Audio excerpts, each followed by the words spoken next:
Three big threats to meaning in 2026 and how to play them. My predictions. Welcome back to Signal Over Noise with me, Owen Evans, and I've done that on mute. You dingus. It's almost like COVID didn't happen. I haven't been trained by 5 years of Teams calls. Hi, Sam Evans here. Just doing my thing, listen to my brother educate me. Righto. Today's episode's all about what I see coming down the pipes as threats to your sense of meaning and purpose, and mine, in 2026, and what we might like to do about it. And unfortunately, it's taken us until the 20th of January, time of recording, to get on and do this thing. But anyway, here we are. Okay, as of right now, January 2026, the global prevalence of people having emotional relationships with AI companions such as replica AI and character AI reportedly sits at around 25 million relationships. So that is threat number one. And this fails to count all those that are confiding in and deepening their one-way connection with and building trust for ChatGPT and the rest, rather than their real friends, families, and partners. And this number is only going one way, up. Apparently, 1 in 5 US high schoolers report having had a romantic relationship with an AI chatbot, and approximately 28% of US men aged 18 to 34 report having had at least one interaction with an AI partner app. Now, there's good, bad, and ugly in this. On the one hand, this seems a very potent tool for combating loneliness, particularly if connectedness is just about having a conversation with anyone or anything. However, I and many others have some concerns. Chatbots have no needs or wants of their own, which means they are predisposed to becoming sycophantic kiss asses that will keep kissing your ass no matter what's coming out, because they have no needs to be met again.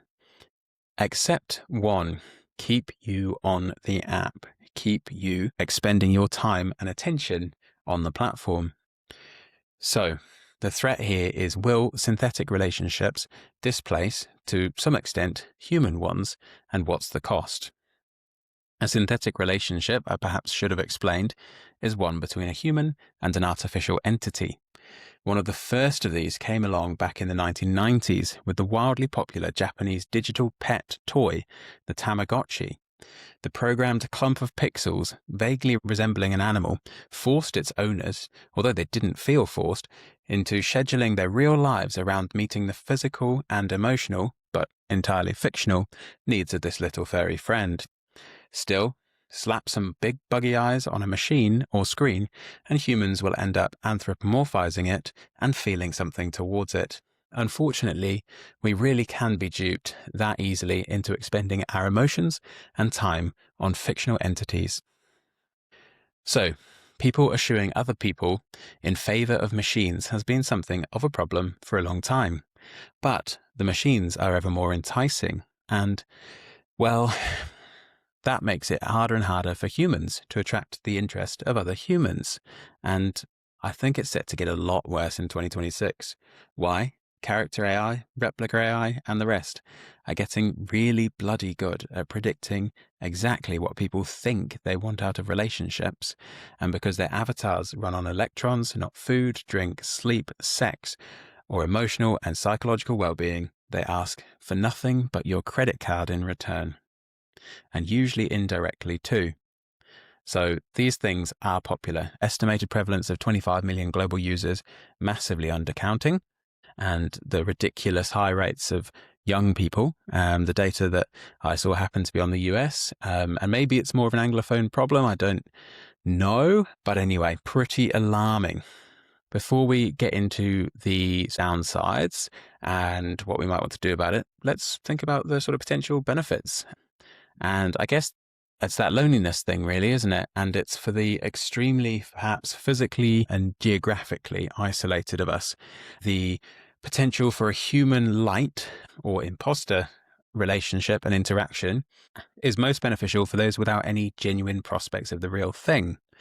Think about, those that are so infirmed and bereft of support, social support, that they're simply deprived the opportunity to communicate with others.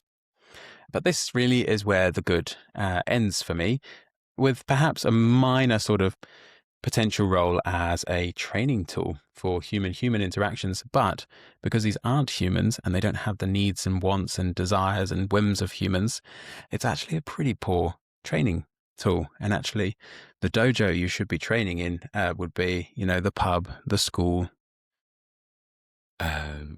Just a thought, would this help with like people with social anxiety just to get a few reps in, to be like, I don't know if these things have embedded verbal speech to be able to say, have an actual conversation rather than a typed one. Would that help, do you think, with that kind of thing? I think that the answer is kind of in that uncanny valley of, for some, it might be helpful because it might be that basically they want to do a stepwise approach to having a real conversation with a real human. And they've taken 3 steps, which is getting out of bed in the morning, talking to themselves in the mirror or whatever it is, and seeking input as to how they can overcome their social anxiety. And maybe the next step before speaking to a human is speak to a human-like avatar.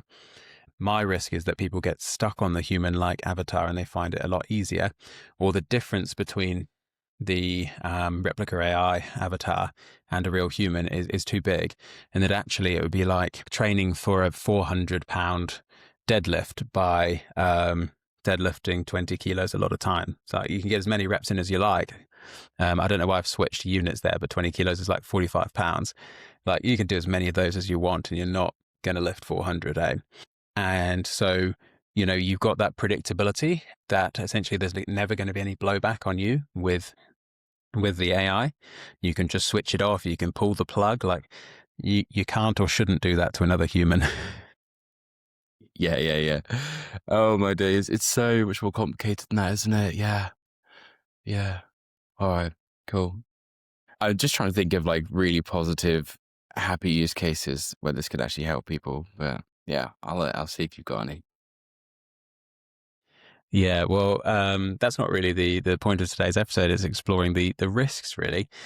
So I've emptied the barrel of positive, happy use cases. We'll instead cover off on the bad ones, and that's that by offering an easier alternative to real interactions with humans, it could end up massively de-skilling those of us who could become better at having real relationships with others through genuine and effective practice. And this is a problem because most humans mostly hang out on Easy Street most of the time. When you go to or the London Underground, the most crowded carriages are the ones where the escalators come out. And apparently, when confronted with stairs and escalators, 2% of people will take the stairs, 98% the escalators, even though we know that choosing the stairs would have small long-term positive health benefits and implications. So we choose Easy Street, and this is really bloody easy. So it could become really addictive, and it could be the first port of call each time we pick up our phones, rather than connecting with another human, and we'll forget sort of what the phone was originally invented for. And it could get worse than this. If you ever listen to Prof G or Professor Scott Galloway, he wonders about a generation of asocial, asexual males who are growing up with online social connection and porn instead of real world friendships, mentorships, and trials and tribulations of being rejected in bars and nightclubs, hopefully then leading to successful, mutually gratifying and empowering relationships. The problem here is who will inherit our societies? Well, the young always do, so we need them to know failure in social and romantic situations and to value the sometimes complex and frustrating act of befriending and cooperating with other humans. The alternative is a society governed by those that cannot compromise or even stomach the mildest of disagreements and that have spent so little time with other humans that they do not have a positive view of them. That's the future that I most dread synthetic relationships are leading us towards when they're carried out in preference over real ones. So, on that dreary note, let's get into what to do about the threats to meaning and purpose that synthetic relationships pose in 26. How to play it. See synthetic relationships as, at best, limited training tools for the real things. Perhaps ask them to mentor you, or perhaps instead say, what do I know that I could use to mentor others? mentor those that are younger than you, and you'll find that you actually learn a lot about yourself in the process. Talk to other humans. As Andrew Huberman says, touch grass, but when you're out there, strike up a conversation. And know that each time you rely on AI to confide and share your deep emotions or thinkings or worries, you're missing an opportunity to make human relationships deeper and give the opportunity to a friend or a family member for them to display their kindness and compassion. And so that's kind of a shame. And yeah, also what we want to do is we want to celebrate our shared humanity. So that's relating to people in a kind of empathic way that the machines aren't good at doing, and like genuinely sharing in our trials and tribulations, and incorporating physical human touch with whoever is willing. So that's obvious in a romantic relationship where sort of the discrepancy between a synthetic and real relationship might come in. But for other people, there might be a limit. So, for our sort of stiff upper lip dairy farmer dad, like a firm handshake, like is the sort of physical affirmation that would be good for him from a human and that he wouldn't get from synthetic AI. And we know him. And unlike the AIs, we're embodied beings, so we can deliver that. And then I think another one to think about when trying to play this is be honest about what synthetic relationships are. They're an algorithm owned and run by some rich geezer who'd rather be colonizing Mars, trying to cocoon you in warm, fuzzy feelings, whilst extracting your most important commodities, your time and attention. As we've said, they're sycophantic kiss-asses that will do whatever you want or need of it, or think that you want or need of it, so that it can have as much of you as possible. And, gently, compassionately remind others of this. And we've sort of gone over the romantic relationships thing, but AI simply is not a reasonable facsimile of a human romantic partner. And that's in part because this positive affirmational touch is just amazing for us. Think of all the chimps, apes, and whatnot, other primates you've seen on David Attenborough documentaries, cleaning each other. We're social creatures, and acting like one is richly nourishing for us. And then there's sex. Only a most unfortunate soul with a string of horrible failures would describe masturbation with a AI agent as superior to human sex. And then, branching out into these other relationships, like I said, by confiding in others, sharing with others, displaying our vulnerability, we allow others to do the same to us, but also show their caring and kindness. And when we receive that, it's a positive sum interaction in which we both benefit more than either one would have benefited by confiding in the AI, hopefully, if they're good friends, or if they're learning to be that. So yeah, that's it really. And the other thing is, because they don't require anything but electrons and money from you to feed their overlords, there can be no reciprocity, and you'll never satisfy it because there's nothing of heart, body, mind, or substance to satisfy. It's a hollow end and a one-way relationship. If you engage heartily and fully in a synthetic relationship, you deprive other humans in this world from all the love, kindness, and compassion that you're capable of. So to wrap that one up, our relationships can be viewed like diamonds. They're a product of time multiplied by pressure, or perhaps more accurately, multiplied by the intensity of our shared experiences. Share your experiences with AI instead of your friends, and you both weaken your relationships and deprive those people you care about of your company. Thoughts on that before we move on to the second threat? Yeah, just I think there's only like specific steps that someone could take if they find themselves in some sort of one-way AI relationship. One where they feel like they're getting enough of a, dopamine or whatever, or they're somewhat addicted to this relationship, for them to be able to move away from it, other than just reminding yourself of this is not real, and this is not good for me. Yeah, I mean, I think there was probably some sage wisdom in the Matrix and stuff like that, isn't there, about, whether or not real matters that much. We're all biological creatures having a biological experience. I think of the opportunity cost.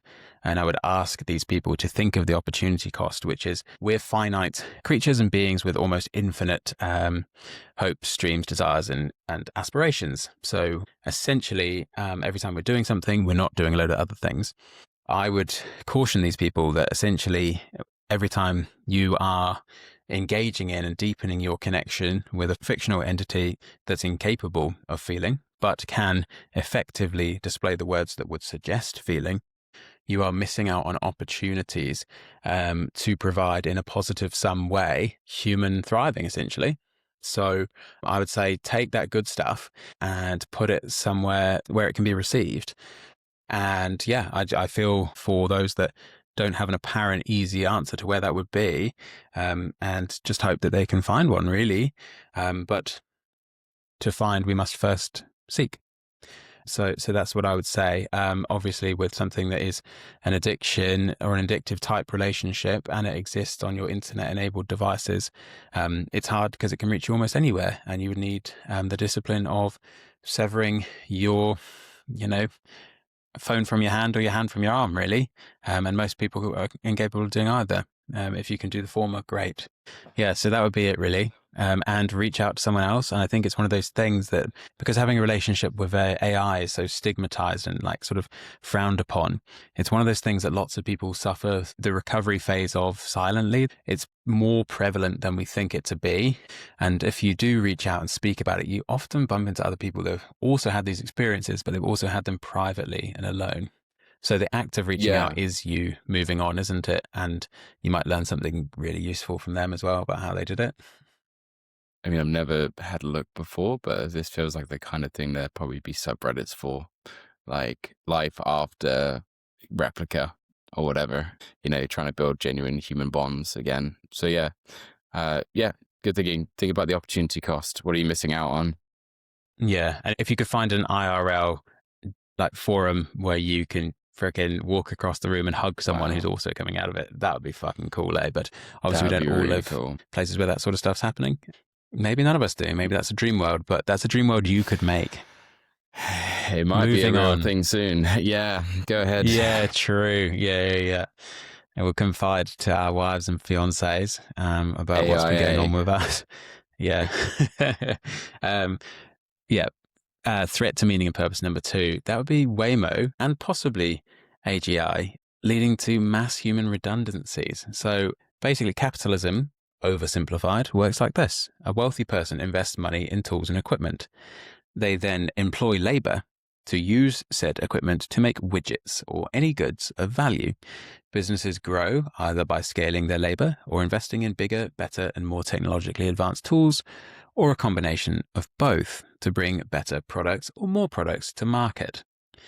It does and always has boiled down to these two inputs: capital multiplied by labor. But 2026 might be the year that that relationship breaks through technology. As you've already taught us, Sam, computer code is already so valuable that Silicon Valley billionaires like Naval Ravikant already consider code to be just as valuable an input as capital and labor. And we can witness this in the size and scale of the big technology companies today. Nvidia, Google, and Apple are all worth more than £3 trillion, or 3,000 million. For context, this is more than the combined value of all the 100 largest companies on the London Stock Exchange, which is made up of more traditional companies like oil and gas companies like Shell and BP, AstraZeneca and GSK in pharmaceuticals, and things like British American Tobacco in the business of killing people. So the FTSE 100 employs 4.5 million people. What do you reckon Google employs? It's a website, isn't it? They don't have lots of physical locations. They need to, or produce lots of tobacco. Might have no idea. But it's much bigger than all the others. I don't know, 500,000? It's 190,000 people. Apple employs 166,000, and Nvidia, which is the newest, shiny, and most valuable at the time of recording of the lot, employs 39,000 people. So these tech companies, these giant tech companies, have basically illustrated that code can now be used to reduce the importance of labor and shrink it down in capitalism. And now we can just use wealth and code to make more wealth. But what if we take that one step further And Google's doing that with its driverless car or self-driving car company, Waymo, which already offers paid, fully driverless rides in Phoenix, San Francisco, LA, Austin, and Atlanta. In 2026, it's going up to 20 locations, with lots of them being more US cities, but also with 2 foreign left-hand drive markets, London and Tokyo, also slated to start this year. Here's what Waymo did in 25. 450,000 paid weekly rides, leading to 14 million trips across the year, totaling over 100 million fully autonomous miles driven so far. And this is on around 2,500 vehicles, which is pretty wild, but they're coming up with much cheaper Chinese-made vehicles to replace the Jaguar I-Paces that they're decking out at the moment.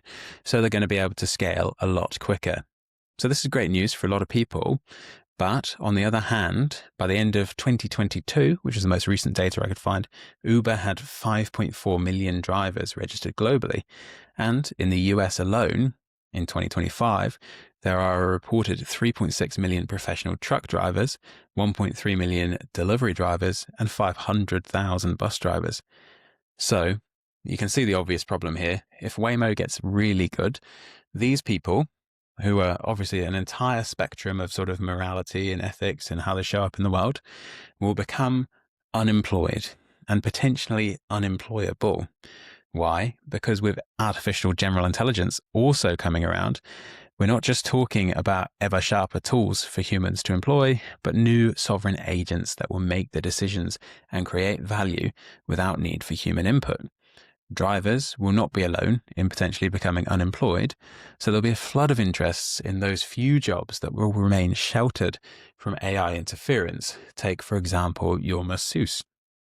And these would be the ones where being human really matters, or the robots required are very complex and expensive, or that simply aren't of high enough value for AI or robotics companies to take a sniff at. So think caring professions, barbers, that sort of thing, because for whatever reason, we'll happily let a total stranger closer to our jugular with a sharp instrument than a robot. And as for training, who pays for it?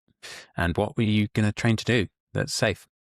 So what's the play here with potential massive disruption and the loss of stable income and a sense of meaning and purpose provided from what that brings in your ability to, meet your own wants and needs, but also those of the economic unit you're responsible for, so perhaps the family.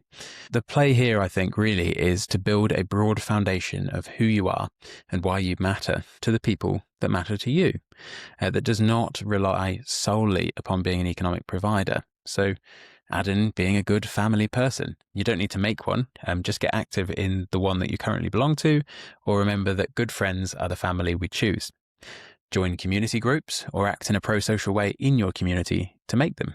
Engage in shared stories or fictions, such as playing or supporting a sports team, or maybe a video game, or other IRL games, so that you can basically be of meaning to your team members and matter to them.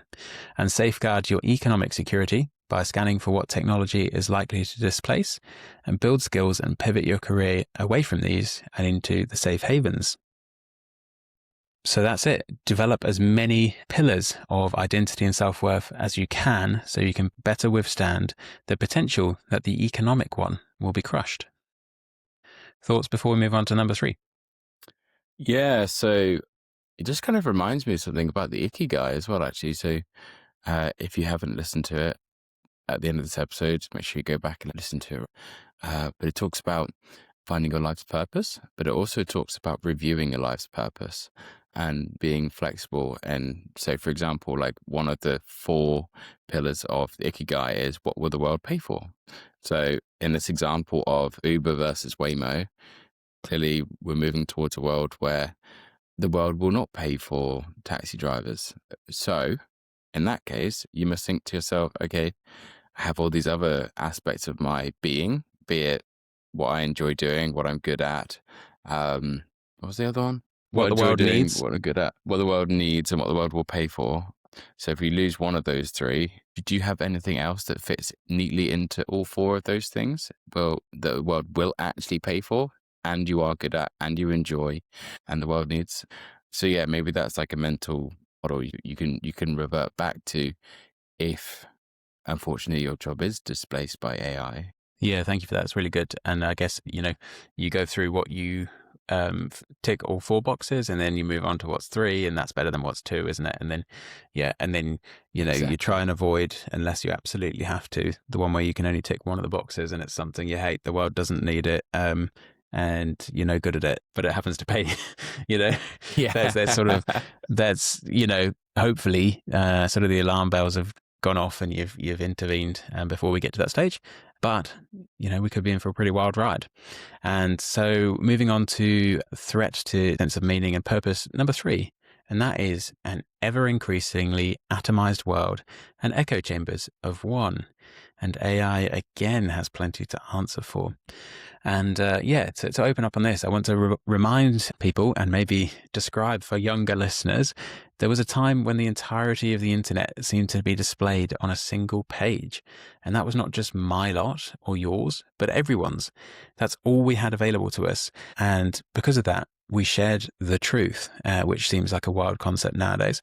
All the information was available to anyone with an internet connection and in manageable, consumable amounts. Subsequently, we all saw and took in and believed roughly similar things. This allowed us to share not just our beliefs, but our world views, and therefore have a high trust society in which we had a reasonable estimation of what other people's behaviors and actions were likely to be because we knew their worldviews and their beliefs. And this, again, is because we were all shaped by shared inputs. We also lacked the infinity pools or gravity wells of Moorish content that social media serves up and AI can now also give us. So it was natural and easy to spend a lot of time in the part of the world you actually inhabit, socializing, harmonizing, and familiarizing with those around you. But that's no longer the case. We don't live in those times. Instead, we are on our screens a heck of a lot. Some data suggests that in 2025, the global average screen time per day was around 7 hours. So if we add that on to 8 hours for sleep and 8 for work, that leaves just 1 hour per day for, I don't know why I'm referencing Andrew Huberman so much this episode, for touching grass. Instead, we are increasingly interfacing with reality through our very own bespoke filters. Every time we go online, we do so, dragging along with us like rattling cans, making the internet aware we're coming, the cookies and tracking and predictive algorithms that act as invisible hands pulling the strings, such that we're all fed different feeds every time we go online, dissolving shared beliefs, shared worldviews, and shared value systems. Instead, we've each got an infinitely deep pool of content designed to entrap our unique attentions, loaded up for us, just waiting to go. And those invisible hands care about, what is it? Well, one thing, holding our attention so their masters can get paid. What holds our attention? Well, unfortunately, fear, anger, and outrage are all pretty effective. And that's bad news for us and the society we inhabit. So, we're each treated to a showreel of stuff that's deliberately designed to trigger us and then offer up, through paid advertising, the solutions to these wounds inflicted by being online at the mercy of these algorithms. The worst case scenario, well, the worst one we're going to talk about today, your mind might go deeper and darker, but you don't want to spend too much time staring into the abyss because it might stare back at you.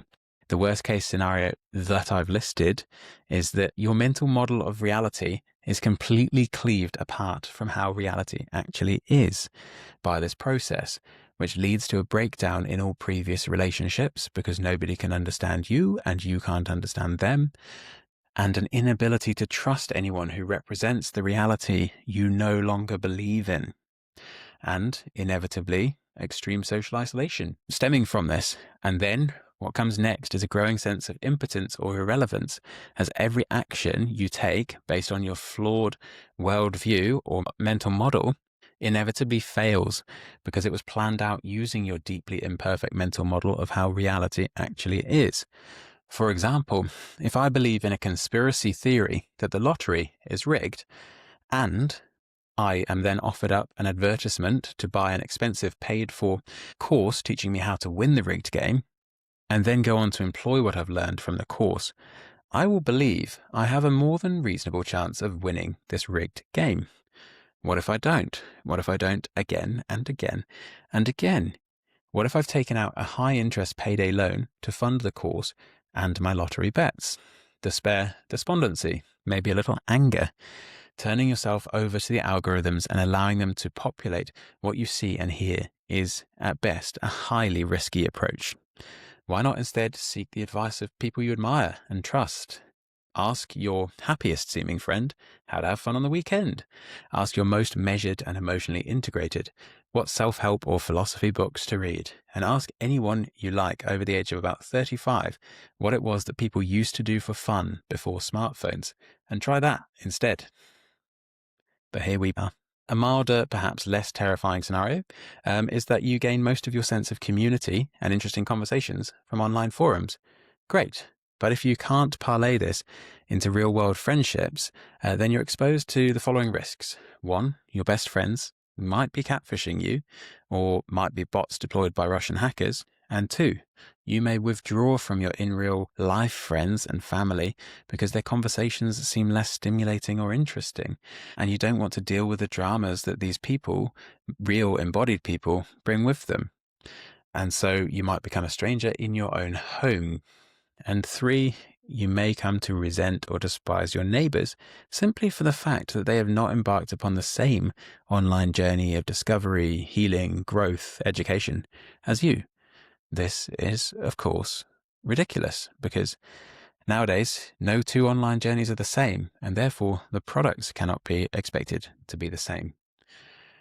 So that's it. At best, with individualized content served up, you will have a private repository of a blend of photos, videos, podcasts that you know and love that you'll struggle to share with anyone and discuss because barely anyone you know or admire has experienced the same things. And every time you do see something that is truly beautiful and go through it alone, you'll be reminded of that time you saw something truly beautiful with someone else, and that experiences are infinitely better when shared with people we care about. Again, biological creatures having a biological experience. If you want to know what it is to live on an island of one, recall the great Tom Hanks movie at the start of the 21st century, Castaway. We are degraded to something barely human by isolation because we're social creatures. To be a human is to be socially connected to something, or better, someone. Recall Tom Hanks's character nearly drowning himself in a storm to save his new best friend, a volleyball he's named Wilson. This is what waits for people that venture forward alone. So, to reiterate how to play it, exist where you are.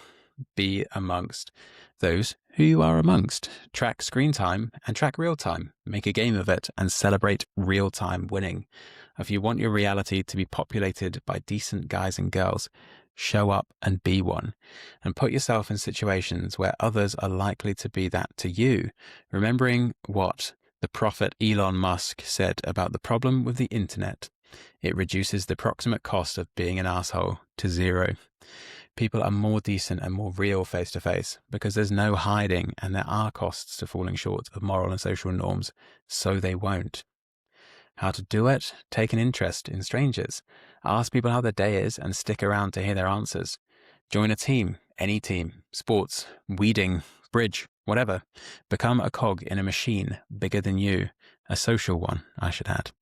Connect physically with friends, family, and your partner to the degree that they would like.